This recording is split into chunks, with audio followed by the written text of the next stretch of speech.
سب کو السلام علیکم ورحمۃ اللہ وبرکاتہ۔ بہت زیادہ انتظار آپ لوگ کرتے ہیں، وقت سے پہلے ہی آپ کے کامنٹس آنا شروع ہو جاتے ہیں، اس سے اندازہ ہوتا ہے کہ آپ ہمارے پروگرامز کو پسند بھی کرتے ہیں، فالو بھی کرتے ہیں، اس سب کا بہت بہت شکریہ۔ آج کے پروگرام کی طرف چلتے ہیں۔ جیسا کہ آپ لوگوں کو الرٹ بھی ملا، نوٹیفیکیشن ملا، کچھ باتیں پہلے ہی کہ اگر آپ نے چینل کو سبسکرائب نہیں کیا تو صرف اس لیے سبسکرائب کیجئے کہ جو پروگرامز ہم اچانک سے کرتے ہیں، انسکیجول ہوتے ہیں، کچھ ایسی ڈیبیٹس ہوتی ہیں کہ اچانک سے کوئی آ جائے تو ہمیں وہ لائیو رکھنا پڑتا ہے۔ آپ سے وہ ڈیبیٹس لائیو میں مس نہ ہو جائیں، اس لیے سبسکرائب کر دیجئے۔ اور کوئی اس چینل کا مقصد نہیں، نہ یہ مونیٹائز ہے، نہ اس سے ہم کچھ پیسے حاصل کرتے ہیں۔ سبسکرپشن کا مطلب یہ کہ آپ کو بر وقت جو ہے ہمارے پروگرام کی الرٹ مل سکے۔ بہت شکریہ۔ پروگرام کے حوالے سے بات کرتے ہیں۔ پروگرام کا پہلا ہاف جیسے ہمیشہ کی طرح سنڈے کو ہمارا ایک معمول رہتا ہے۔ پہلے ہم کسی خاص ٹاپک پر ریفیوٹیشن رد کرتے ہیں مولانا قاسم دانیال کی رہنمائی میں، ان تمام باطل عقیدوں کو قرآن اور سنت کی روشنی میں جو ہے وہ اس کی وضاحت بھی کرتے ہیں کہ یہ کس طرح باطل ہیں۔ اور اس کے بعد آخری کے 20 منٹ 15 منٹ جیسے کہ پروگرام کا ہوگا سچویشن، اس حساب سے آپ کے لائیو کوشچنس کو بھی انٹرٹین کیا جائے گا، ان کو لیا جائے گا اور ان کے جوابات آپ کو تیزی سے دیے جائیں گے۔ ٹاپک آج کا چلتے ہیں۔ آفتاب حسین ہنزائی جو ہیں وہ ایک اسماعیلی مشنری ہیں۔ ان کے کئی مکالمے، ان کے کئی ساری جو ویڈیوز ہیں وہ اسماعیلی وزڈم کے چینل پر آپ سب نے دیکھی بھی ہیں۔ جو اسماعیلزم کو فالو کرتے ہیں، اسماعیلی حضرات ان کو بہت ہی زیادہ ان کو سنتے ہیں۔ انہی کا ایک مکالمہ ہے، اسکرین پہ ذرا نوٹ کیجئے۔ پلرز آف اسلام کے متعلق ان کا ایک اردو لیکچر ہے اسماعیلی وزڈم چینل پہ۔ اسماعیلی طریقہ میں پلرز آف اسلام کی تعویل پر ایک مختصر بیان۔ یہ بیان کچھ 20 منٹ 25 منٹ کا ہے اور اس میں انہوں نے جو ہے وہ کس طرح اسلام میں جو ہمارے فنڈامنٹل پلرز ہیں، نماز، روزہ، حج، زکوٰۃ، ان سب کی جو باطنی تعویلات ہیں اس پر انہوں نے ایک مختصر سا بیان دیا ہے۔ اسی کے متعلق ہم نے مولانا قاسم دانیال سے گزارش کی کہ ان کا جو لیکچر ہے اس پر روشنی ڈالیے کہ کس طرح ان کا طریقہ اور ہمارا طریقہ الگ ہے۔ پروگرام پر تیزی سے چلتے ہیں۔ پہلے تھوڑا سا ایک بیک ڈراپ دکھا دیتے ہیں۔ اسماعیلی نوسس پر کچھ اس طرح کی فگر بنی ہوئی ہے، بیسک فنڈامنٹل پلرز کو اس طرح بتایا گیا ہے۔ اس کے بعد خلیل اندانی کہتا ہے کہ یہ تمام فنڈامنٹل پلرز جو ہیں وہ ان باطنی جو ان کی ہے، جس کو یہ اصول دین کہتے ہیں، کہ اس کے بنا جو ہے وہ تمام فنڈامنٹل پلرز پر آپ قائم نہیں رہ سکتے۔ اس میں نبوہ، عدل، توحید، قیام اور امامہ۔ خیر یہ تو ایک چھوٹی سی بات ہے، لیکن ہمارا جو مین ٹاپک ہے وہ ہے آفتاب حسین مشنری کی یہ ویڈیو۔ میں ذرا اسکرین پر آپ لوگوں کو تھوڑی دیر کے لیے اس کا ویڈیو دکھانا چاہتی ہوں تاکہ آپ کو اندازہ ہو کہ ایک جینیون ویڈیو ہے اور اس کی سٹارٹ میں آفتاب صاحب کیا کہتے ہیں۔ کو دور کرنے کے لیے کہ کچھ لوگوں کا خیال یہ ہوتا ہے کہ شاید اسماعیلی عقیدے کے اندر پلرز کا وجود نہیں ہے۔ کل میں ایک پیج کے اندر ہمارے کسی اثنا عشری ایک محترم فرما رہے تھے کہ اسماعیلی صوم و صلات کے وجود کے منکر ہیں۔ جی یہاں پہ تھوڑا سا میں بتاتی چلوں آپ کو کہ انہوں نے کہا ہے کہ ایک اثنا عشری معلم ہے یا صاحب ہیں، وہ جو ہیں وہ ہمارے متعلق بات کر رہے تھے۔ آپ سب جانتے ہیں مولانا نجفی ڈھکو صاحب، حسین ڈھکوی صاحب جو ہیں، انہوں نے اسماعیلیوں کے لیے ایک بیان دیا تھا کہ یہ جو ہیں وہ اسلام سے خارج ہیں کیونکہ یہ کسی بھی ارکان دین کو نہیں مانتے۔ انہی کے لیے فرما رہے ہیں، ذرا سن لیجئے۔ اس لیے وہ کافر ہیں۔ کاش وہ ہمارے فلسفے کی کتابوں کو پڑھتے، کتاب بچے دین کو پڑھتے، دعائم الاسلام کو پڑھتے، تعویل الدعائم کو پڑھتے تو شاید وہ اعتراض نہیں کرتے ہیں۔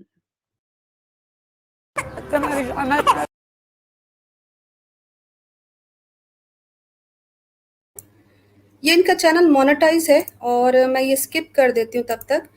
تو یہاں پہ ہم آپ کو بتا دیں کہ اب ان کا یہ کہنا تھا کہ ان کے جو شیعہ حضرات کے جو سب سے بہت ہی بڑے مارجہ کہلاتے ہیں مولانا حسین نجفی ڈھکو صاحب، انہوں نے جو یہ فتویٰ دیا کہ اسماعیلی جو ہیں وہ کافر ہیں، اور وہ کافر کس بنا پر ہیں؟ وہ کافر اس بنا پہ ہیں کہ وہ کسی بھی ارکان دین کو نہیں مانتے۔ تھوڑی دیر میں وہ ویڈیو بھی چلا دیتے ہیں۔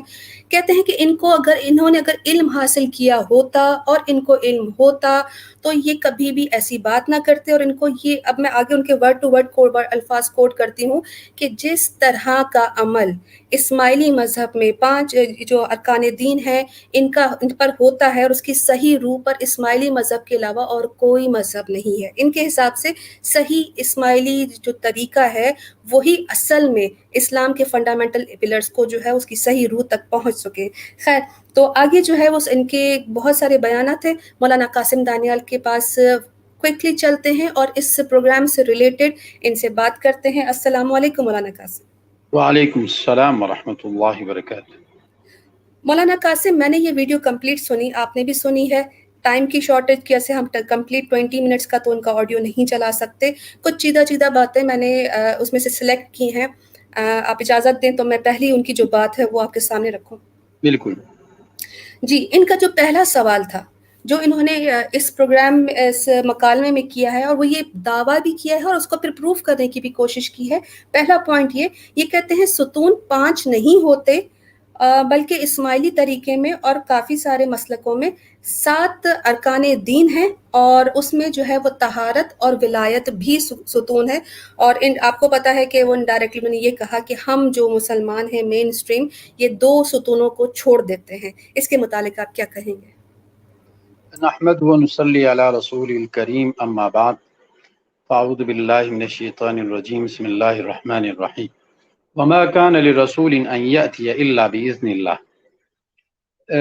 انہوں نے ہم جو بنیادی ارکان اسلام کے بنیادی اہم ترین چیزیں جن کو ارکان سے فرائض سے تعبیر کرتے ہیں، بالفاظ دیگر مجازی طور پر، حقیقی نہیں مجازن، ان کو دین کے ستون پھر اب اسلام سے بھی تعبیر کیا جاتا ہے۔ حقیقت میں وہ کوئی ستون نہیں ہے۔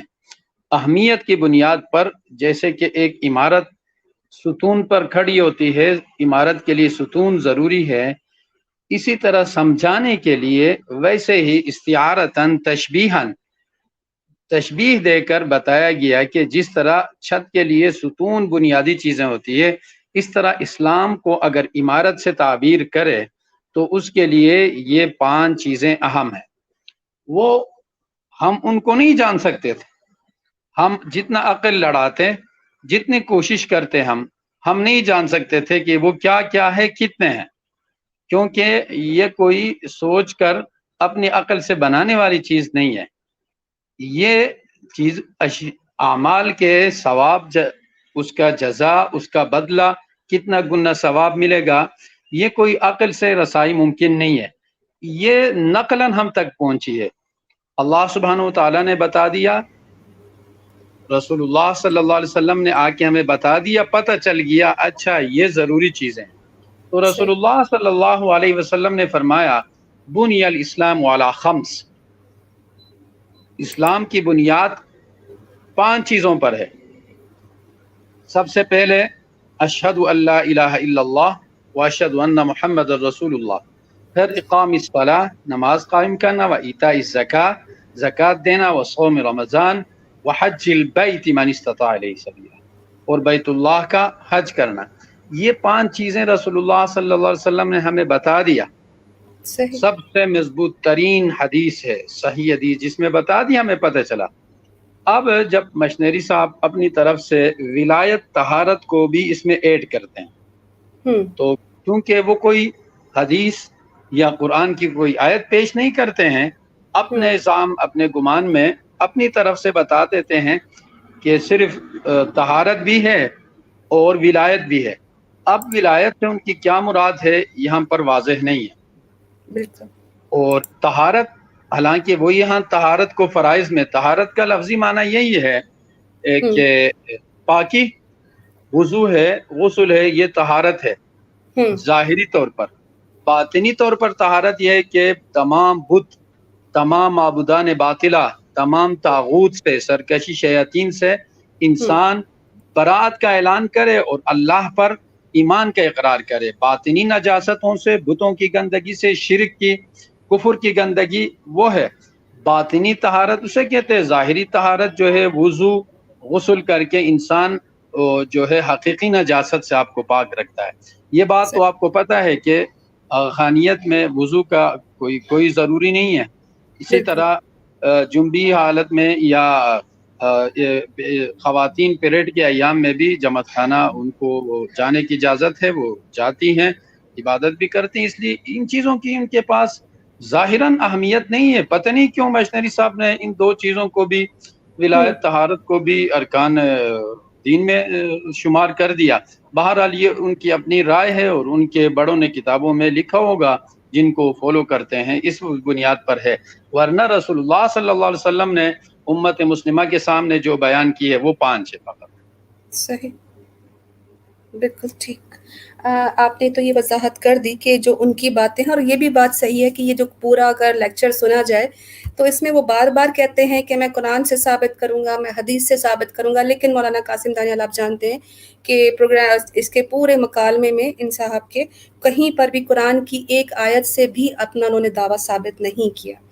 آپ کے پاس دوسرا ان کا ایک اور مکالمے سے میں نے پوائنٹ اٹھایا، کہتے ہیں کیا زمانے کے امام مختار دین یا مختار کل ہوتے ہیں؟ یعنی زمانے کے جو امام، ان کے حاضر امام شاہ کریم الحسینی کے بارے میں کہتے ہیں کہ انہوں نے بتایا کہ ہمارے امام جو ہیں وہ دین کے مختار بھی ہیں، مختار کل بھی ہوتے ہیں، اور وہ اپنی مرضی سے شریعت میں تبدیلی بھی کر سکتے ہیں. مولانا قاسم، پوچھنا یہ تھا کہ کیا امام زمانے کے امام ہو گئے یا کوئی بھی اعلیٰ انبیاء ہو گئے، کیا ان کو یہ حق ہے کہ وہ مختار کل بھی ہونے کے ساتھ ساتھ تمام شریعت کو بدل بھی سکیں؟ جناب محمد صلی اللہ علیہ وسلم تمام مخلوقات میں، تمام انبیاء علیہ الصلاۃ والسلام میں سب سے افضل، سب سے اعلیٰ درجے پر ہیں. سبحان اللہ. ان کے لیے قرآن مجید میں اللہ سبحانہ وتعالیٰ نے سورۃ الاعراف آیت نمبر 188 اس میں فرمایا قُل لَا أَمْلِكُ لِنَفْسِي نَفْعًا وَلَا ضَرًّا إِلَّا مَا شَاءَ اللَّهُ. آپ صلی اللہ علیہ وسلم مخاطب ہیں. وہ آیت آپ اسکرین پہ لا سکتے ہیں تو زیادہ اچھا ہے تاکہ ہمارے سامعین اس کو دیکھے بھی اور سنے بھی. جی بالکل، اسکرین پر فرمایا ہے. کہ قُل لَا أَمْلِكُ لِنَفْسِي نَفْعًا وَلَا ضَرًّا إِلَّا مَا شَاءَ اللَّهُ. آپ فرما دیجئے کہ میں خود اپنی ذات کے لیے کسی نفع نقصان کا مالک نہیں ہوں، الا ما شاء اللہ، مگر جو اللہ چاہے. وَلَوْ كُنْتُ أَعْلَمُ الْغَيْبَ، غیب کی چیزیں پورا جہان کے مختار کل ہوتا، یہ سب مجھے معلوم ہوتا. لَاسْتَكْثَرْتُ مِنَ الْخَيْرِ، تو میں اپنے لیے نفع اختیار کرتا اور نفع ہی فائدے کا کام ہی کرتا. خیر کا وما مسنی السوء، مجھے کبھی بھی کوئی تکلیف، کوئی نقصان نہیں ہوتا. ان انا الا نذیر وبشیر، میں تو فقط خبردار کرنے والا، خوشخبری دینے والا ہوں. لقوم یؤمنون، ایمان والوں کے لیے.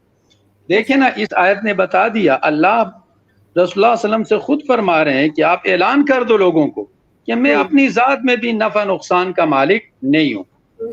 ایک اور آیت ہے سورۃ الرعد آیت نمبر تقریباً 38 ہے. جی، یہ واضح بتا دیا کہ رسول اللہ علیہ وسلم کو اجازت نہیں ہے. کیا فرما رہے؟ وَلَقَدْ أَرْسَلْنَا رُسُلًا مِّن قَبْلِكَ وَجَعَلْنَا لَهُمْ أَزْوَاجًا وَذُرِّيَّةً.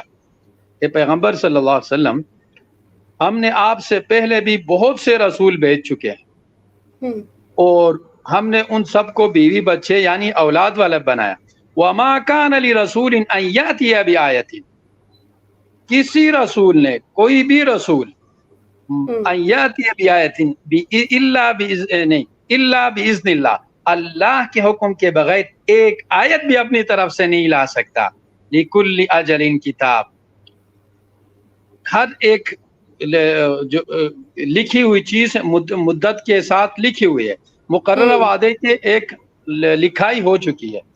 بہرحال وما کان لرسول، کوئی رسول بھی ان یاتی بآیۃ الا باذن اللہ، اللہ کی اجازت کے بغیر اپنے آپ کچھ بھی نہیں کر سکتا.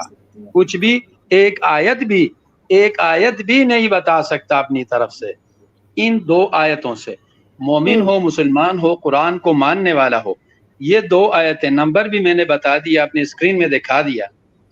ان کے علاوہ اس کا ترجمہ عربی میں ہو ہی نہیں سکتا، کوئی کر ہی نہیں سکتا. یہ اس کا ترجمہ بنتا ہے، جو بھی کرے عربی دان، عربی جاننے والا، وہ بھی یہی ترجمہ کرے گا، حدیث سے ہٹ کر بھی کرے.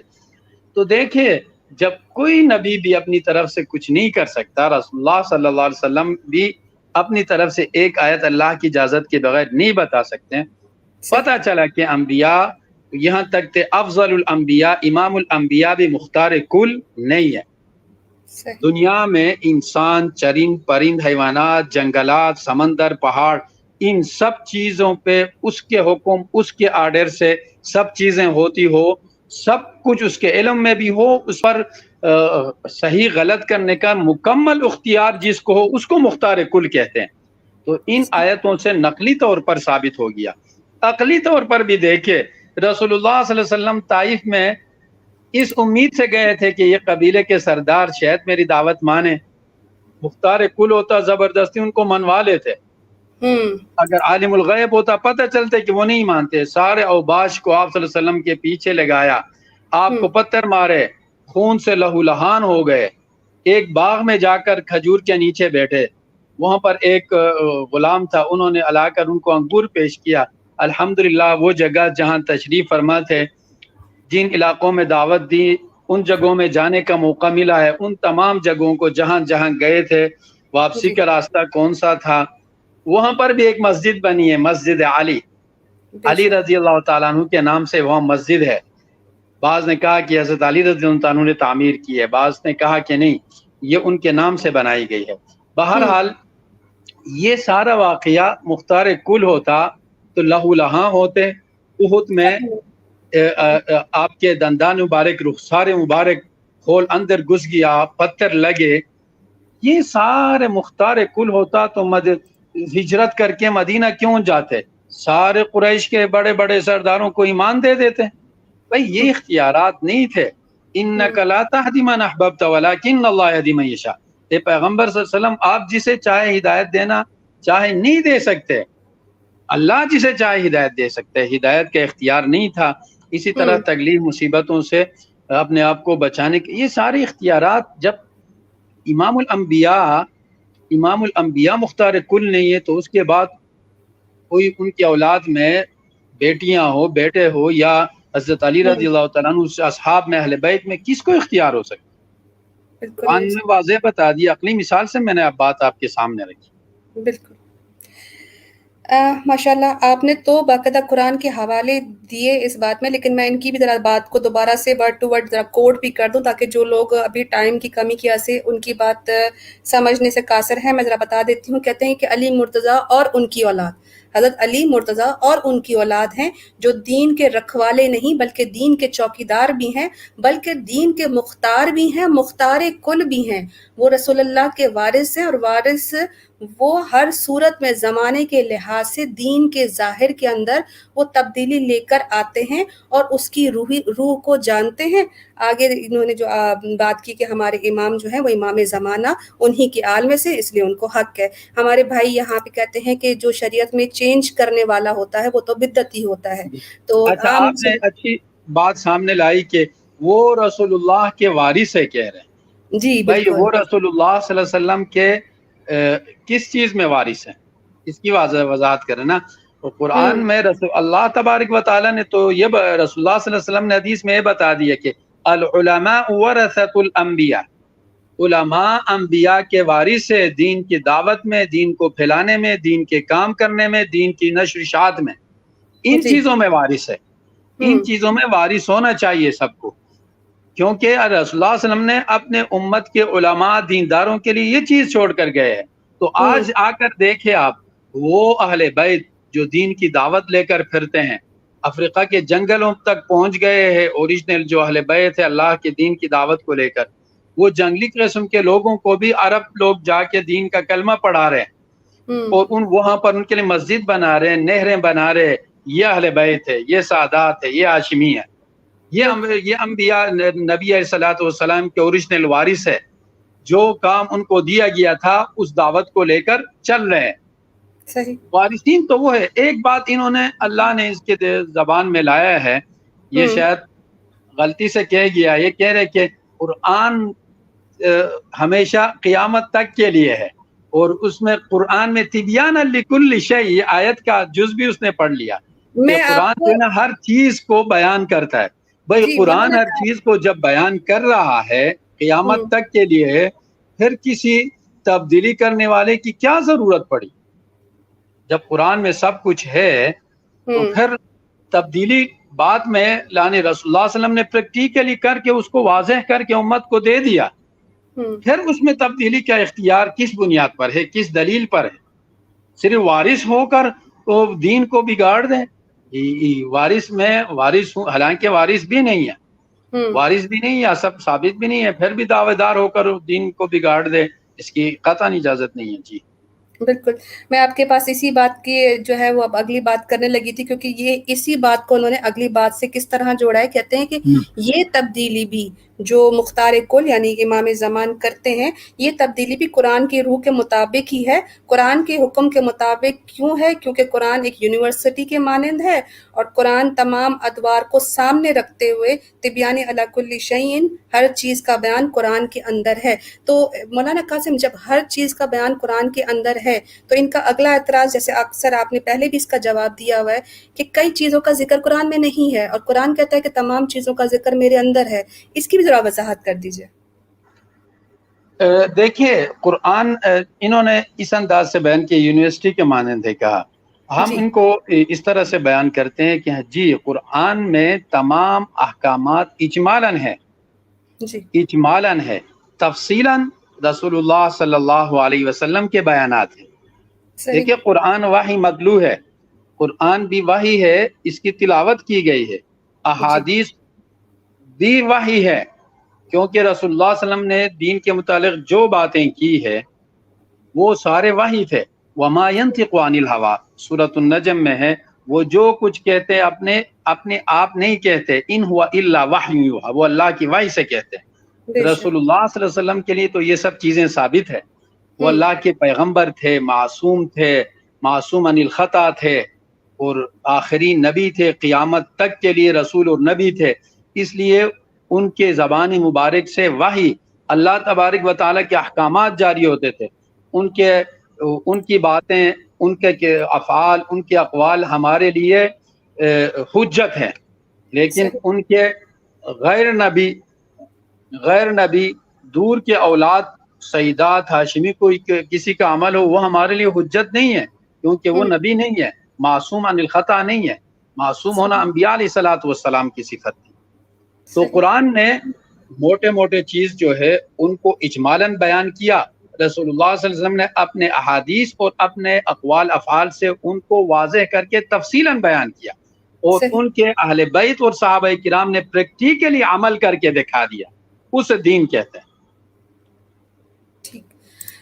اس کا جواب ہے. ہم اگلے 4تھ پوائنٹ پہ چلتے ہیں. کہتے ہیں کہ ہر زمانے کے لحاظ سے ہر دور میں کہ ہر طرح کی عبادت کس طرح کرنی چاہیے, یہ دلیل بھی میں قرآن سے لاؤں گا, لیکن لائے نہیں. آگے کہتے ہیں صلاۃ تو البتہ ہمارے اسماعیلی مذہب میں ہے, اور صلاۃ موقات کی ابتدائی پریکٹس کی پابندیوں کو ہٹا کر ہم پر صلاۃ الدائم کا ایڈوانس کورس کی ذمہ داری ہم مومنین کو ہمارے امام نے دے دی.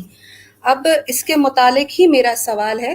کہتے ہیں کہ صلاۃ ہے, پر ہم صلاۃ و موقات کو ہم نے ایک وقت تک پریکٹس کیا, اور اس کے بعد ہمارے مولا یعنی حاضر امام نے فرمایا کہ اگر آپ کو عالم نسوت سے عالم ملکوت کی طرف پرواز کرنا ہے, اگر آپ کو فرشتہ بننا ہے, تو آپ کا صلاۃ الموقات سے آپ کا گزارا نہیں ہونا ہے, لہٰذا آپ لوگ صلاۃ الدائم کی طرف رجوع کریں. میرا پہلا سوال یہ کہ مولانا قاسم, یہ 2 طرح کی صلاۃ کا کیا چکر ہے, یہ کس طرح کی جو ہے یہ صلاۃ ہے, پہلے اس کا جواب مجھے چاہیے. انہوں نے کہا ہے کہ میں جو دعویٰ کر رہا ہوں, جو صلاۃ دائم کا کہا انہوں نے, اس کو قرآن حدیث سے ثابت کروں گا تعویل کر کے. لیکن انہوں نے اس پورے ویڈیو میں دعویٰ ہی کی ہے, اور کوئی ویڈیو نہیں ہے جس میں انہوں نے قرآن حدیث سے دلیل سے پیش سامنے لایا ہو کہ بھائی یہ نماز ہے, یہ روزہ ہے, یہ زکوٰۃ ہے. البتہ ان کے دوسرے جو مشنری مکھی وغیرہ ہے, انہوں نے مختلف اوقات میں مختلف چیزوں پر بات کی ہے. ہم نے ان کے جواب میں ان کو قرآن حدیث سامنے لا کر ان کے باطل تعویلات کو لوگوں پر واضح کرنے کی کوشش کی ہے. وہ ان ویڈیو کی صورت میں موجود ہے. جیسے شہناز سلیم نے روزے کے باطل تعویل کیا تھا, ہم نے اس پر مکمل ایک پروگرام کیا ہے. اب آتا ہوں صلاۃ موقات. یہ صلاۃ جو 5 وقت ہم نماز پڑھتے ہیں, رسول اللہ صلی اللہ علیہ وسلم نے ساری زندگی پڑھی, حضرت علی رضی اللہ تعالیٰ عنہ نے اسی طرح ساری زندگی پڑھی اور نماز میں ہی شہید ہو گئے. حضرت حسین رضی اللہ تعالیٰ عنہ نے کربلا کے میدان میں عین تیر کے بوچھاڑ میں بھی نماز پڑھ کر سجدے میں جا کے بتا دیے کہ اصل چیز کامیابی چاہتے ہو تو میں تمہیں یہ سبق دیتا ہوں کہ اسی کے ساتھ جڑے رہو. وہ جو نماز پڑھتے تھے وہ یہی 5 وقت 5 ٹائم کے موقعات وقت کے ساتھ جو فرض کی گئی ہے یہ فرض ہے. کیوں؟ جی میں آیت پڑھتا ہوں, یہ سورۃ النساء کی آیت ہے, آیت نمبر مجھے یاد نہیں ہے. ان الصلاۃ کانت علی المؤمنین کتابا موقوتا. صحیح. ختم بات. آیت جب آ گئی کہ ان الصلاۃ, یقیناً جو نماز ہے وہ علی المؤمنین, مومنین پر کتابا فرض کیا گیا ہے, لکھ دیا گیا ہے. لکھنا اسے کہتے ہیں نا مضبوط کر کے, فرض, یہاں فرض مراد ہے. فرض کیا گیا ہے موقوتا, اوقات کے ساتھ, فکس اوقات کے ساتھ.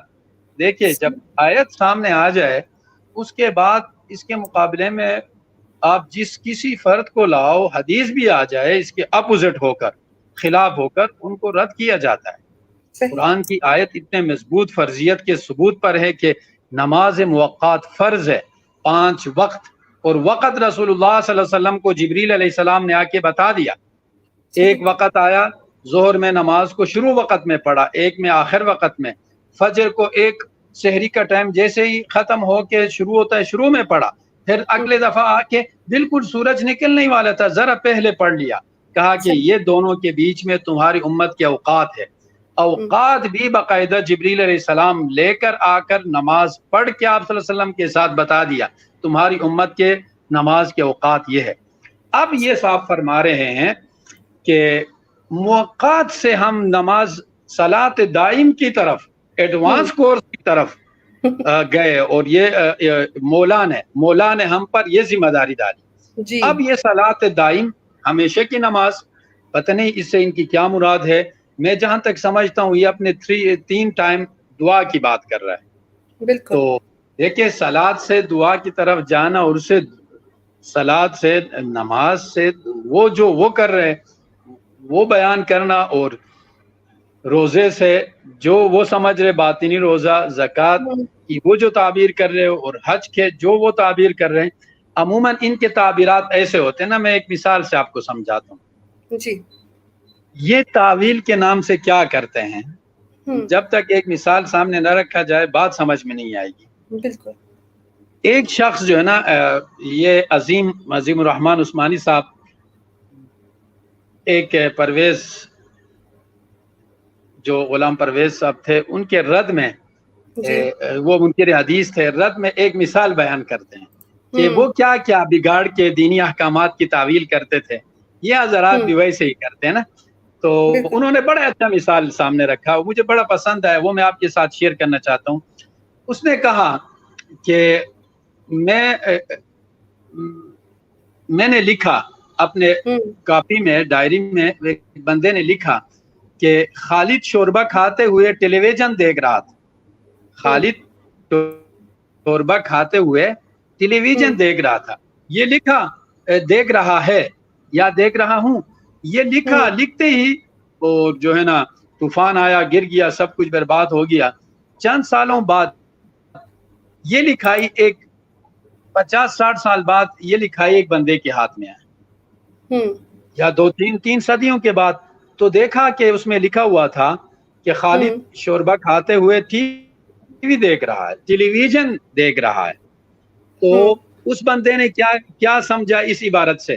عبارت تو بالکل واضح ہے نا, آپ کے سامنے بالکل واضح ہے. شوربہ کسے کہتے ہیں, کھاتے ہوئے کیا ہے, ٹیلی ویژن کیا چیز ہے. اب اس نے کہا کہ ٹیلی ویژن, یہ ٹیلی جو ہے نا اس کا مطلب ہے 2 لفظوں سے مرکب ہے, ٹیلی اور ویژن. ٹیلی کا مطلب ہے دور, اور ویژن کا مطلب ہے نظارہ. اور کہا کہ شوربہ, شور جو ہے یہ شوربہ, یہ بھی مرکب ہے 2 لفظوں سے. فارسی میں شور کہتے ہیں نمک کو, اور با آب بنا اس سے پانی کو کہتے ہیں. تو گویا کہ شوربہ سے نمکین پانی یعنی سمندر. کہا کہ دراصل شوربہ سے مراد سمندر. اور ٹیلی ویژن, ٹیلی مطلب دور اور ویژن نظارہ.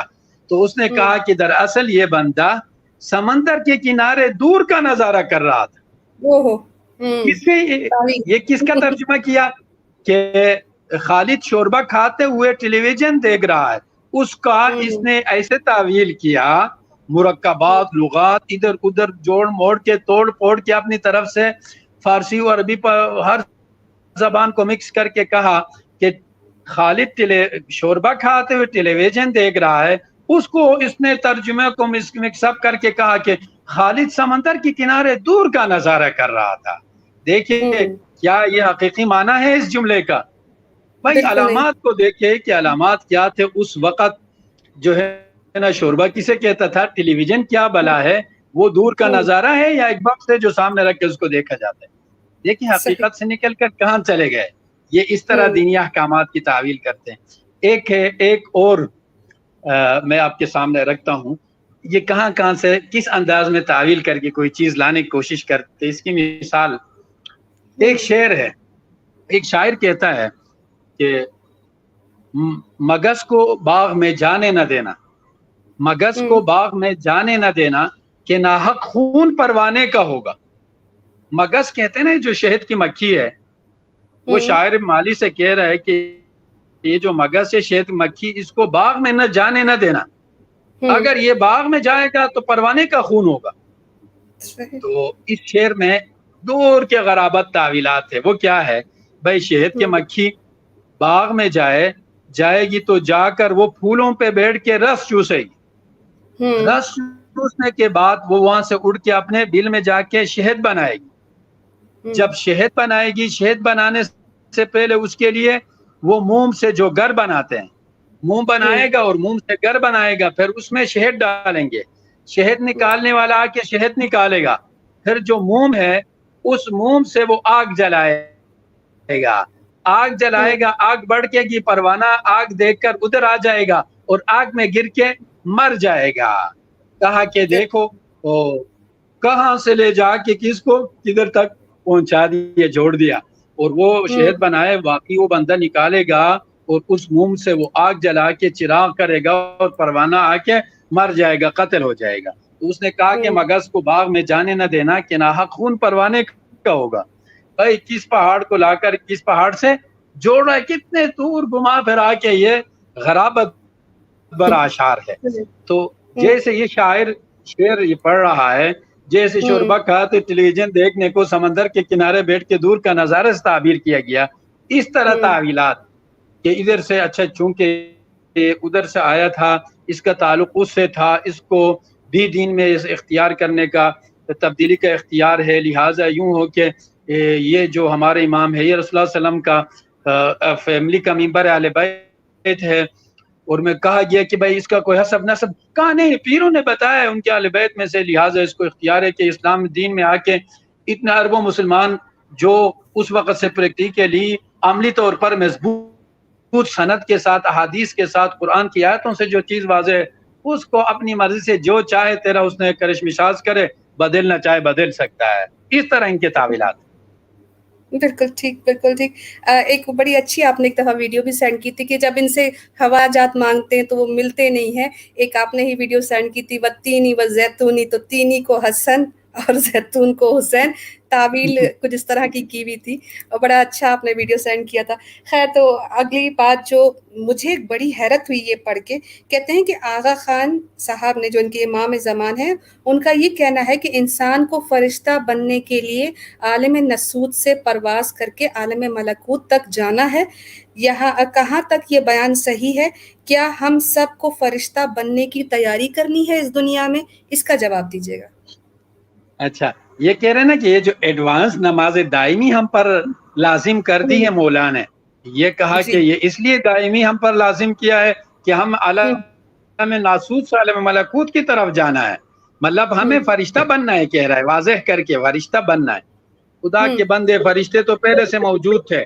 تخلیق انسانی کا مقصد ہی یہ ہے کہ انسان کو اللہ تبارک و تعالیٰ نے فرشتوں سے بھی افضل بنایا ہے.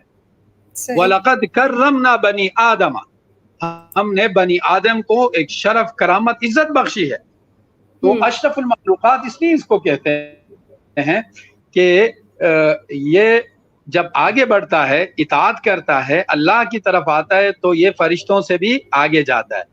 فرش تک فرشتے نہیں پہنچ سکتے. ایک مقام پہ پہنچ کے جب وہ کہتے ہیں نا کہ جب سدرۃ المنتہا میں جب پہنچے نبی، تو جی جبریل نے بھی یہ کہا کہ اب اس سے آگے جاؤں گا تو جل جاؤں گا.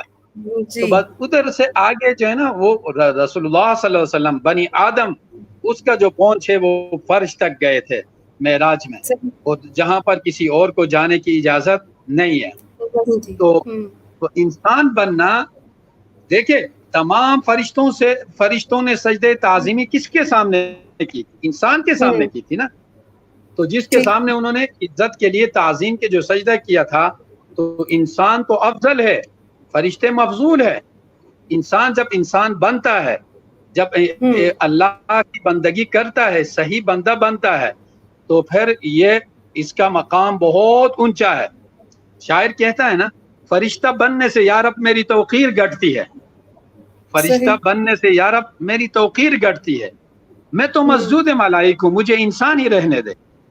مطلب یہ ہے کہ فرشتہ بننے سے میری عزت کم ہو جاتی ہے، میں تو مسجود ملائک ہوں، فرشتوں نے مجھے سجدہ کیا، مجھے انسان ہی رہنے دے.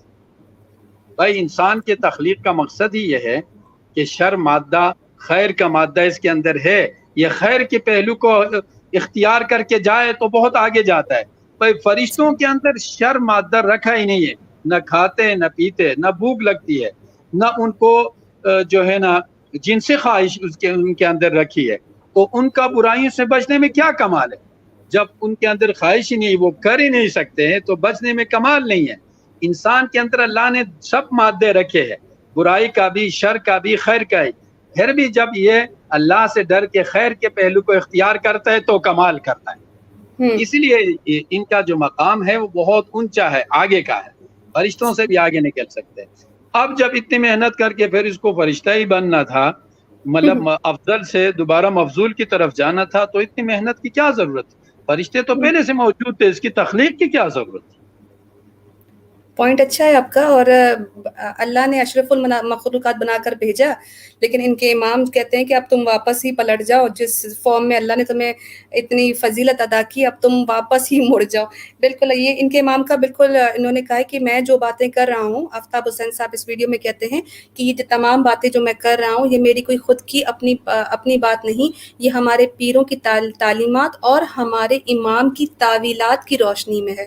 تو اس پر انہوں نے مہر بھی لگائی. یعنی یہ جو بیان ہے کہ ان کے مولا نے، ان کے امام نے کہا کہ اب تم لوگ واپس فرشتہ بنو، تو یہ انہوں نے اس کی اوتھینٹسٹی کی. مولانا قاسم آگے جو ہے وہ دو باتیں میں ایک ساتھ کر دوں گی اور پھر میں اپنا سوال رکھوں گی. روزے کے بارے میں بھی کچھ کہا تھا نا انہوں جی نے؟ جی جی جی بالکل، میں اسی پہ آ رہی ہوں کہ کہتے ہیں کہ صوم جو ہے وہ پوری زندگی کا روزہ رکھنا اور آخرت میں عید منانا ہمارے امام کی تعویل ہے. یعنی کہ ہم باطنی روزہ رکھتے ہیں، ہم ایک مہینے کا روزہ نہیں رکھتے.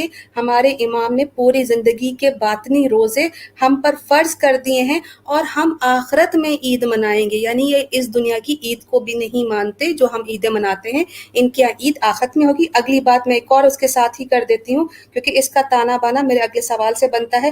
کہتے ہیں اسلام میں، یعنی کہ جو ظاہری میں بچت پر 2.5% زکوٰۃ کی جگہ ہم کل کمائی پر 10% جو ہے وہ ہمارے مولا نے زکوٰۃ فرض کر دی ہے. میرا سوال جو اگلا آتا ہے وہ یہ ہے کہ ایک مہینے کے ظاہری روزے کو ساری زندگی کے باطنی روزے میں تبدیل کرنا، کیا یہ اسلام کی روشنی میں کسی جگہ بھی ممکن یا صحیح ہے؟ دیکھیں نا، یہ کہہ رہے ہیں کہ ایک مہینے کے روزوں کے بعد 2-3 دن عید مناتے ہیں. جی مولا نے کہا کہ تم ساری زندگی باطنی روزہ رکھو اور جنت میں جا کے کیا کرو؟ عید مناؤ. جی مطلب دنیا میں نہیں. تو رسول اللہ صلی اللہ علیہ وسلم صحابہ کرام کو لے کر عید کی نماز پڑھاتے تھے، تو جو بتایا، جو کیا، مطلب وہ نہیں کرو، وہ ختم سب کچھ. جو اتنے مسلمان اس وقت سے احادیث میں ہیں اور حقیقی عملی طور پر کر کے لا رہے ہیں، یہ کہا کہ یہ غلط ہے. اور جو ہمارے کہہ رہے کہ مولا نے بتایا ہے کہ دائمی روزہ، مطلب باطنی روزہ. اب یہ باطنی روزہ کیا ہے، انہوں نے تو یہاں وضاحت نہیں کی ہے. دوسرے ایک خاتون ہے مشنری، انہوں نے وضاحت کی یہ تھوڑا بہت، وہ کہہ رہے کہ ہمارا روزہ ہے کہ ہاتھ پیر آنکھوں کا ساری زندگی کا روزہ ہے، کہ آنکھوں سے غلط چیز کو دیکھے نہیں، ہاتھ سے غلط چیز کو چھو نہیں۔ بھائی وہ تو قرآن کا حکم تمام مسلمانوں سے گناہ سے بچنے کا ہے۔ ہاتھ یعلم خائنۃ الاعین وما تخفی الصدور، سورۃ الزمر میں اللہ کا ارشاد ہے کہ اللہ سبحانہ وتعالی آنکھوں کی خیانت اور جو دل میں چھپاتے ہو سب کو جانتا ہے اور تمہیں بتائے گا، اسی کی طرف لوٹ کر جانا ہے۔ یہ تو قرآن حدیث کے تعلیمات ہیں، ہر مومن کے لیے گناہ سے ہر وقت بچنا ہے، اس سے کسی کا انکار نہیں۔ ہمارے لیے حکم جا بجائے، قرآن میں اتنے امور کے کرنے کا حکم ہے، منہیات سے، حرام سے، ناجائز سے بچنے کا حکم ہے، یہ مومن کے لیے، مسلمانوں کے لیے ہمیشہ کے لیے اپنی جگہ ہے۔ لیکن اس ایک مہینے میں خصوصی طور پر کھانے پینے سے بھی بچنا ہے۔ صحیح۔ وَكُلُوا وَاشْرَبُوا حَتَّى يَتَبَيَّنَ لَكُمُ الْخَيْطُ الْأَبْيَضُ مِنَ الْخَيْطِ الْأَسْوَدِ مِنَ الْفَجْرِ، کھانے پینے کے بارے میں یہ آیت ہے کہ بھائی اس ٹائم تک کھا سکتے ہو، اس کے بعد کھانے کی پینے کی اجازت نہیں ہے۔ اب اس کھانے پینے سے اس روزے کو اڑا کر اپنی طرف سے وہی تعویل نہ، جیسے میں نے پہلے عرض کیا نا، شوربہ کھاتے ٹیلی ویژن دیکھنے کو سمندر کے کنارے بیٹھ کے دور کا نظارہ کرنے سے تبدیل کیا، اسی طرح انہوں نے ایک مہینے کے روزے سے جان چھڑا کے کہا کہ ہم تو چلو دل کا روزہ ہے، باطنی روزہ ہے، سارا جب پردے کی بات ہوتے کہتے کہ ہم تو مومن ہیں، ہمیں دل کا پردہ ہوتا ہے، دل کا پردہ ہوتا ہے۔ اور یہ کوئی ایک عملی کام نہ جو دل سے بھی کرے نا، مطلب کھانا پینا چھوڑ دے کہ ہم دل سے کھاتے ہیں، یا نیند کرنا چھوڑ دے، ہمیشہ جاگتا رہے اور کہ ہم دل میں سوتے ہیں بھائی، یا جاب کرنا چھوڑ کے گھر میں بیٹھے رہے کہ دل سے جاب کرتے نہیں۔ دنیا کے سارے کام یہ پریکٹیکلی عملی طور پر کرتے، لیکن عبادات میں آ جائے تو یہ کہتے کہ دل کا ہوتا ہے۔ یہی ہے انکار کی ایک بہت بڑی صورت نا، یہی ہے کہ ایسے تعویل کرو، کچھ کا کچھ اپنے مرضی سے بناؤ، دینی احکامات کو کھلواڑ کرو، ان کے ساتھ کھلونا بناؤ، اور سوال ہو جائے کہ دل کا ہے، باطنی ہے، ایسا ہے، ویسا ہے۔ صریح قرآنی احکامات فرائض کے خلاف ہے، حدیث کے بھی، قرآن کے بھی، امت مسلمہ کے بھی۔ بالکل ٹھیک۔ اب زکوٰۃ کو لے لیں۔ زکوٰۃ واضح طور پر حضرت علی رضی اللہ تعالیٰ عنہ یمن میں جن لوگوں سے زکوٰۃ وصول کیا، وہ بھی 2.5% کے حساب سے لیا، جانوروں میں اس حساب سے، کھیتیوں میں اس حساب سے، دوسرے اموال میں، سونے چاندی، دینار، دنانیر، درہم میں جو نصاب رسول اللہ صلی اللہ علیہ وسلم نے بتایا اسی طرح وصول کرتے تھے۔ صحیح۔ اور یہ جو غدیر خم میں جو حدیث ہے، یہ بھی دراصل ان محصولات کے آپس میں بحث و مباحثے کی بنیاد پر یہ کہا گیا تھا نا، اس پس منظر میں وہ چیزیں تھیں۔ بہرحال وہ تو یہ ہے کہ جو بچت ہو جائے، ایک انسان کماتا ہے نا، 10 گھر میں 10 بچے ان کے، وہ کھا لیتے، کچھ نہیں بچتا ہے اس کے پاس، فیملی ممبر زیادہ ہے، اسلام اس پہ ظلم نہیں کرتا کہ جیسے کیسے کرو، تم نے کمایا تھا دے دو، اسلام کے لیے دے دو، نہیں۔ ایک انسان ہے، وہ کماتا ہے، اخراجات زیادہ خرچ کرتے، سال بعد اس کے پاس نہیں ہے، اسلام کہتا ہے کہ اس کو زکوٰۃ دے دو، اسے لینے کے بجائے اسی کو دے دو۔ لیکن ان کا عجیب منطق ہے کہ انکم جتنا آ رہا ہے، بھائی بچا کیا بچے، وہ تو بعد میں پتہ چلے گا نا بچت کتنا ہے، اس سے پہلے وہ بھی 10% ظلم ہے۔ یہ جو ہے نا، بڑے جابر ظالم حکمرانوں نے بھی اتنا زیادہ ٹیکس نہیں لگایا جتنا انہوں نے بیچاروں پر ہر مہینے انکم پر جو لگایا۔ اسلام دیکھے ایک ضابطۂ حیات ہے نا، اس پہ چل سکتا ہے انسان، اس 10% پہ تمام اسماعیلی چلتے بھی نہیں اور چل بھی نہیں سکتے۔ جو امیر کبیر ہے وہ تو دیتے ہیں، جو درمیانی متوسط ہے وہ 10% دے دے اور پورے پابندی سے اس کو دے کر چلے، ناممکن ہے اس پہ چلنا۔ اسلامی احکامات ایسے ہے کہ اس پہ چلنا کیا آسانی سے اس پہ بندہ چل سکتا ہے، لیکن پھر مسلمان بھی کوتاہی کرتے ہیں، وہ اپنی جگہ کوتاہی ہے، دین میں غفلت ہے، کمزوری ہے، لیکن 10% کوئی اکثریت اس کو پے کرنا بہت مشکل ہے۔ البتہ ہم نے دیکھا ہے کہ کچھ اسماعیلی خاندانوں سے تعلق ہے، 10% تو گاؤں دیہات میں رہنے والے نہیں دیتے ہیں، کوشش کر کے کوئی 5، 4، 3 اس طرح کا دیتے ہیں۔ دینا چونکہ ضروری ہے، ورنہ دکان نہیں چلتی۔ وہ بالکل صحیح بات ہے، اور 10% تو یہ بیچارے ہنزا اور چترال کے دیتے ہیں، لیکن جو انڈیا اور انٹرنیشنل کنٹریز میں ہیں وہ تو 12.5% دیتے ہیں ہر مہینے.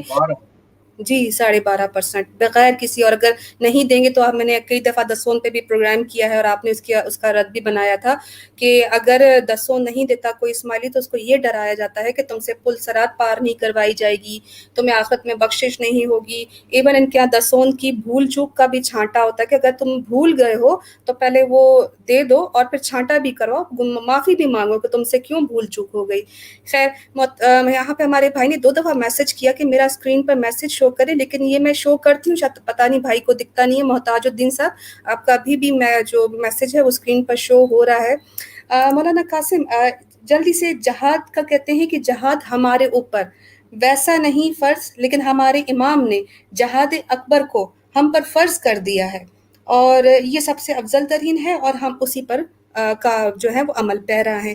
یہ جو ہے کس طرح کی انہوں نے بات کی؟ جہاد تو فرض ہے لیکن جہاد اکبر اور ایک طرح کا یہ کیا انہوں نے بیان دیا؟ کچھ میرے سمجھ نہیں آیا ان کا.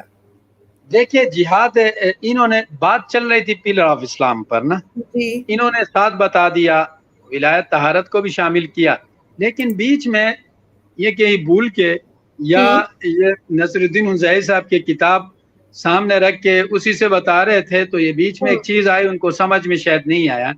یہ پلر آف اسلام میں نہ ہمارے ہاں شامل ہے اور نہ ان کے ہاں شامل ہے نا. یہ انہوں نے بیچ میں ایک بات لیا، یہ چلے اس پہ بھی بات کرتے ہیں. یہ کہہ رہے کہ جب شورش ہوتا ہے فسادیوں کے خلاف پہلے جہاد ہوتا تھا وہ جہاد اصغر ہے.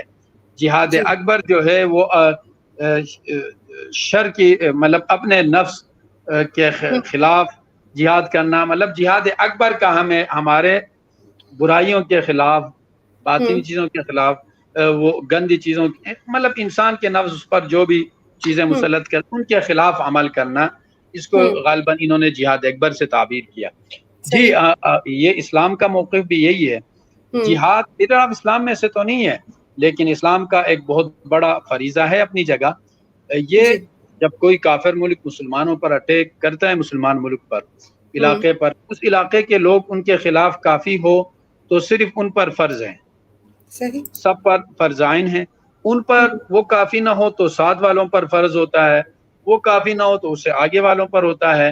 اسلام کے اعلاء کلمت اللہ کے لیے، اللہ کے دین کو پھیلانے کے لیے ایک جماعت پر فرض کفایہ ہے کہ وہ دین کو پھیلائے. جو نہ مانے، جو اسلام کے مانتے بھی نہیں ہے اور ٹیکس بھی نہیں دیتے، ان کے خلاف جہاد کرنا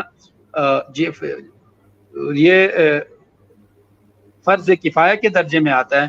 فرض کفایہ کا مطلب یہ ہے کہ کچھ لوگ کرے تو سب کی طرف سے ادا ہوتا ہے، جیسے نماز جنازہ ہے، کچھ لوگ ادا کرے سب کی طرف سے ادا ہوتا ہے.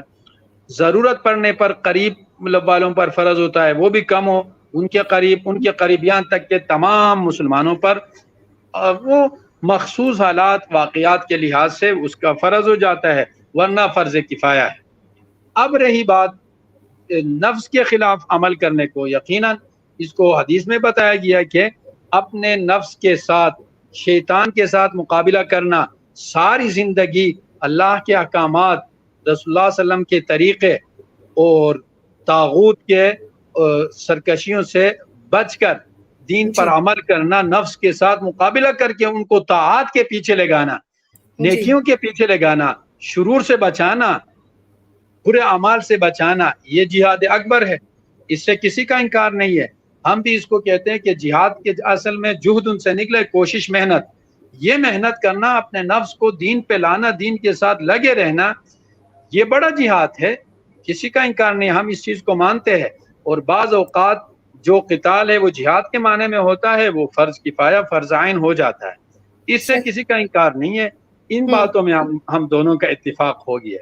چلیں اس بات پہ تو اتفاق ہو گیا، لیکن پھر یہ کہنا کہ جہاد جو نارمل جس میں کوئی انہوں نے جہاد اصغر کا انکار کیا ہے. اکبر کو مانا ہے، نفس کے خلاف جہاد اکبر ہے، یہ ہم مانتے. انہوں نے جہاد اصغر یعنی کافروں کے خلاف جہاد کو انہوں نے کہا کہ وہ اصغر تھا، اس کو ختم کیا مولا نے، حالانکہ وہ ختم نہیں ہے بلکہ حدیث ہے الجہاد ماض، جس کا خلاصہ یہ ہے مفہوم الجہاد ماض الی یوم القیامہ، جہاد قیامت تک جاری رہے گی. اور میری امت کی ایک بہت بڑی تعداد اللہ کے راستے میں اعلاء کلمت اللہ کے لیے جہاد کرتی رہے گی، تو وہ مختلف علاقوں میں مومنین مسلمان اسلام کے اعلاء کلمت اللہ دین کو پھیلانے کے لیے اس جی محنت میں لگے ہوئے ہیں، اور قتال بھی جہاد کا حصہ ہے۔ قرآن میں یہ ثابت ہے، یا ایھا النبی حرض المؤمنین علی القتال، یہ الفاظ موجود ہیں۔ جی جی مولانا قاسم حج پر کے ٹاپک پر یہ فرماتے ہیں کہ جس وقت حضرت ابراہیم کو یہ حکم ہوا کہ تم اللہ کا ظاہری گھر بناؤ، اسی وقت ہی حضرت ابراہیم کے دل میں بھی یعنی ان کے قلب میں بھی ایک بیت المعمور یعنی اللہ کا گھر بنایا گیا۔ حضرت ابراہیم کے دل میں موجود بیت المعمور کو کون دیکھ سکتا تھا، کون ان کے دل کو جان سکتا تھا؟ تو اس کو پہنچنے کے لیے اللہ نے ایک ان کو حکم دیا کہ ایک ظاہری گھر بناؤ۔ اس ظاہری گھر کا بنانے کا مقصد یہی تھا کہ حضرت ابراہیم یعنی زمانے کے جو امام تھے ان تک کی جو ہے وہ حج ہو جائے اور ان کی معرفت سے اللہ کی پہچان ہو جائے۔ سوال میرا یہ پیدا ہوتا ہے کہ کیا انبیاء کا دل اصل میں بیت معمور ہے، اور کیا ظاہری گھر خانہ کعبہ کا بنانے کا مقصد یہی تھا کہ اس زمانے کے امام کی معرفت کو حاصل کرنا؟ اس پر بتائیے۔ جی انہوں نے کہا، ان کی تقریر کا خلاصہ ہی ہے یہ جو کہہ رہا ہے کہ جی یہ خدا کا ظاہری گھر ہے، ظاہر میں بنا ہے، ٹھیک اور اس کے ساتھ ساتھ وہ اپنے ہستی میں خدا کا ایک زندہ گھر اپنے اندر تعمیر کر رہے تھے، جی اپنے اندر خدا کا گھر تعمیر کر رہے تھے۔ عجیب بات ہے، عقل میں آنے والی بالکل بات نہیں ہے، جس کے اندر خدا آ کر رہ رہے تھے، اندر آ کے رہ رہے، بالکل مطلب ایگزیکٹلی۔ اب انہوں نے خدا کو کیسے بنا دیا کہ وہ آ کر مطلب وہ ایک جگہ سے دوسری جگہ جائے، جگہ سے جگہ تبدیل کرنا، مکان کا محتاج ہو جاتا ہے، اور رہنا کسی جگہ آ کر رہنا، یہ بالکل ان کو مخلوق کی طرح بنایا ہے نا اللہ کی ذات کو۔ حالانکہ اللہ ٹائم سے، مکان سے، زمان سے، آنے سے، جانے سے، منتقل ہونے سے، ان چیزوں سے پاک ہے۔ جہاں پر کہا جاتا ہے نا آسمان دنیا پر تشریف لاتے ہیں، تو یہ مجازن کہا جاتا ہے، حقیقتاً اللہ کی ذات نہیں آتی ہے، بلکہ یہ اللہ تبارک و تعالیٰ کی رحمت آتی ہے، انسانوں سے رحمت قریب ہوتی ہے۔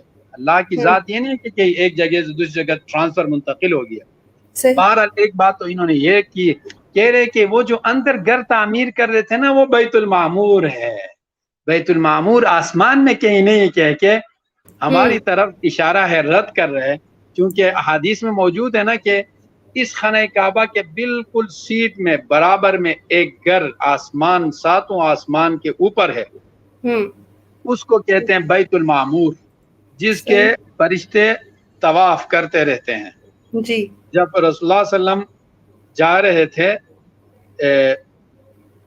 معراج پر، وہی پر حضرت ابراہیم علیہ السلام سے ملاقات ہوئی تھی، ٹیک لگا کر بیٹھے ہوئے تھے۔ تو بہرحال یہ جو اس گھر کے بیت المعمور جو آسمان میں اللہ کا گھر ہے، خانہ کعبہ کے بالکل محاذات میں برابر میں، اس کے 70,000 فرشتے روزانہ طواف کرتے ہیں۔ جب سے دنیا بنی ہے، جب سے وہ گھر بنا ہے، اس وقت سے جو پہلا گروہ اس کے طواف کرنے آیا تھا 70,000 فرشتوں کا، قیامت تک پھر ان کی باری نہیں آئے گی۔ تو دیکھیے کتنی تعداد ہے فرشتوں، کس تعداد میں فرشتے ہیں۔ تو بہرحال اس گھر کو بیت المعمور کہتے ہیں۔ انہوں نے کہا نہیں، ابراہیم علیہ السلام اپنے اندر ایک گھر بنا رہے تھے، اس کو بیت المعمور کہتے ہیں۔ کہہ رہے کہ یہ جو ہے نا حاجیان عشق کا بیت الحرم ہے۔ لفاظی دیکھے، کہہ رہے کہ باطنی گھر جو ابراہیم علیہ السلام کے جو زندہ گھر ہے اندر، اس کی معرفت جو ہے نا وہ مومنین پر فرض کی گئی ہے۔ ہمارے ہاں حج یہ ہے، کہا کہ یہ جو ظاہری گھر ہے نا جو خشت سے، خشت کہتے ہیں فارسی کے لفظ ہے، اینٹوں سے جو بنایا ہے، یہ تو کہا کہ ویسے ظاہری طور پر لوگ اس کو دیکھ کر اس طرف پہنچنے کی کوشش کریں گے، نشانی بنائی ہے۔ جی کہا کہ وہ جو گھر ہے نا ابراہیم علیہ السلام کے اندر، کہا کہ اس کی معرفت حاصل کرنا حج ہے۔ کہا کہ ان ظاہری چیزوں سے باطنی چیزوں تک پہنچنا۔ پھر دیکھیں نا یہاں انہوں نے قرآن کے جو واضح آیت ہے وَلِلَّهِ عَلَى النَّاسِ حِجُّ الْبَيْتِ مَنِ اسْتَطَاعَ إِلَيْهِ سَبِيلًا، بیت کا، اس گھر کا، اس گھر، رسول اللہ صلی اللہ علیہ وسلم نے خود آ کر حج کر کے ارکان حج بتا دیے حضرت علی رضی اللہ تعالیٰ نے کتنے حج کیے؟ حسنین کریمین اہل بیت کدھر جا کر حج کرتے تھے؟ جو ابراہیم علیہ السلام کے اندر بیت المعمور ہے اس کی کرتے تھے یا بیت اللہ کی کرتے تھے؟ بیت اللہ کی. جی بالکل. وہ شاعر اللہ سے تعبیر فرمایا ہے. اللہ کی نشانیوں میں سے ان الصفا والمروہ من شعائر اللہ، صفا مروہ میں جانا، عرفات میں جانا فرائض میں شامل ہے حج کے. یہ سب فرائض قرآن سے ثابت ہیں، اور ان کو ایسے باطل تعبیر کرنا کہ بھائی یہ جو دراصل اس گھر کا حکم ہے قرآن میں 20 آیات جو بیت اللہ کے بارے میں ہے، براہ راست بیت اللہ کا ذکر ہے، مسجد حرم کا ذکر ہے، اور یہی کرنے کا ہمیں واضح اوپن احکامات دیے ہیں جن سے واضح یہی بیت اللہ اسی طرح حج کرنا ثابت ہے. انبیاء علیہ الصلوۃ والسلام، صحابہ کرام اہل بیت عظام نے وہ سب کی ہے. مسلمانوں کی کثیر تعداد اس وقت سے اب تک کر کے آ رہی ہے. اس سے ہٹ کر وہی تعویلات، مگز کو باغ میں جانے نہ دینا کہ ناحق خون پروانے کا ہوگا، کہ شیر اور جو ہے خالد جو ہے نا شوربہ پیتے ہوئے ٹیلی ویژن کو ایسے تعبیر کیا کہ دور سے بیٹھ کے سمندر کا نازا اس طرح تعویل کرے کہ جو دراصل ایسا ہے کہ ابراہیم علیہ السلام اپنے اندر ایک گھر بنا رہے تھے، اور وہ گھر جو ہے نا اس گھر کو دیکھ کے بندہ اصل میں ادھر پہنچ کے اس کو سمجھے تو وہ حج. بھائی یہ کوئی عقل میں ایک عاقل آدمی جس کے اندر تھوڑے سینس ہو، عقل لگتا ہو، وہ ان تعویلات، باطل تعویلات، یہ ناقص تعویلات بلا دلیل، نہ سر ہے نہ پیر ہے، کچھ بھی نہیں، ان باتوں کو کوئی مانے گا؟ بھائی جو سننے والے اسماعیلی ہیں تھوڑا سا عقل سے کام لو. قرآن بھی بار بار عقل سے کام لانے کا حکم کرتا ہے. بھائی یہ حق ہے، یہ درست ہو سکتے ہیں جو تعویلات یہ بندہ بیان کرنے کی کوشش کر رہے، یا رسول اللہ صلی اللہ علیہ وسلم کے واضح تعلیمات، قرآن کے واضح آیت درست ہو سکتے ہیں؟ کہاں آپ کو لے کر جا رہے ہیں مشنری صاحب؟ میں دعوے سے کہتا ہوں یہ جو مشنری صاحب تعویل کرنے کی کوشش کر رہا ہے، یہ تعویلات آغا خان صاحب کو پتہ ہی نہیں ہے یہ کیا ہوتا ہے. ان کو ان تعویلات کو بتانے کے لیے بڑا لیکچر دینا پڑے گا. یہ پیچھے کیا کیا کر رہے ہیں ان کو پتہ ہی نہیں ان چیزوں کا. وہ تو 2-4 چیزیں اسپیشلی دسوند کا پتہ ہوگا یقیناً. باقی یہ جو تعویلات آپ کو بتا رہے ہیں نا، یہ ان کے لیکچرز ہیں. خصوصاً یہ صاحب جو لے رہے ہیں وہ کتابوں سے صحیح طریقے سے جمع کرنا بھی نہیں آتے بیچارے کو. یہ نصر الدین الزائی نے بہت بیٹھ کے کتابیں، وہ بھی شیعہ اکثر اہل تشیع دوسرے حضرات کی کتابیں جمع کر کے جو نقل کیا ہے ان کو یہ صحیح نقل نہیں کر سکتا ہے. تعویلات، باطل تعویلات کو بھی واضح مثالوں سے لوگوں کے سامنے نہیں رکھ سکتا ہے. البتہ انہوں نے دعویٰ کیا تھا 2012 کی ویڈیو ہے غالباً کہ میں سب کو دلیل قرآن حدیث سے آپ کے سامنے لاؤں گا، لیکن ابھی تک بہت کوشش کرنے کے باوجود ہمیں نہیں ملا. البتہ وہاں کے ہی اسماعیلیوں کے کان میں کہہ دیا ہو وہ تو الگ بات ہے. وہ آ کر آپ ہمیں بتائے کہ تعویلات کیسے بتائے آپ کو. ٹھیک، بالکل صحیح.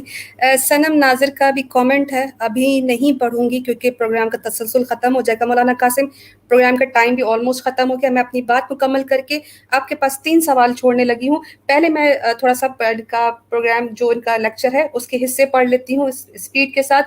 کہتے ہیں ہمارے صوم، صلات، حج سب کچھ موجود ہیں، لیکن ان کی صورتیں الگ ہیں کیونکہ یہی تمام چیزیں شریعت کے مقام پہ الگ ہوتی ہیں، طریقت کے مقام پر الگ ہوتی ہے، معرفت اور حقیقت کے مقام پر الگ ہوتی ہیں. ان تمام ظاہری ستونوں کی روح اور مغز کو ہم نے پا لیا ہے. جو کچھ ہے وہ ہم اپنے مومنین سے ڈسکس کریں گے.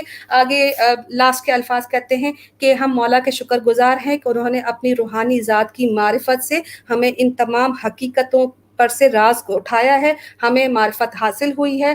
اس کے بعد کہتے ہیں کہ تمام مخلوقات میں سب سے اشرف المخلوقات کون ہے؟ سوال کیا انہوں نے. آگے کہتے ہیں جواب ظاہر سی بات ہے تمام لوگ یہی دیں گے کہ انسان.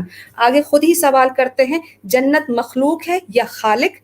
کہتے ہیں اگر کوئی یہ کہے کہ جنت مخلوق ہے تو اس کا مطلب یہ کہ ساری عمر اشرف المخلوقات یعنی ہم اس محنت میں لگے رہیں کہ اپنے سے کم درجے والی چیز کے لیے جدوجہد کریں اور جو انسان اور وہ جنت جو انسان کے تحت ہے یعنی اس کے نیچے ہے یعنی نیچے والی چیزیں کم تر ہے اس کی جستجو کریں۔ پھر اسی طرح جبرائیل علیہ السلام، میکائیل، کلام، عرش، قلم، لوح محفوظ، یہ سب بھی تو مخلوق ہیں، تو کیا تمام انسان جو اس دنیا میں موجود ہیں تو کیا ان سب کا رتبہ فرشتوں سے، عرش سے، جنت سے سب سے افضل ہو گیا؟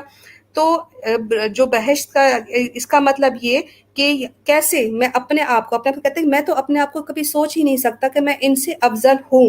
اب آگے کہتے ہیں آپ غور کیجئے اور سوچئے، اگر ہم کسی ایسے شخص میں یہ تمام چیزیں مانیں جس کا رتبہ جبرائیل، میکائیل، قلم، عرش سب سے زیادہ افضل ہو سکتا ہے، یہ ایک شخص کے بارے میں تھا۔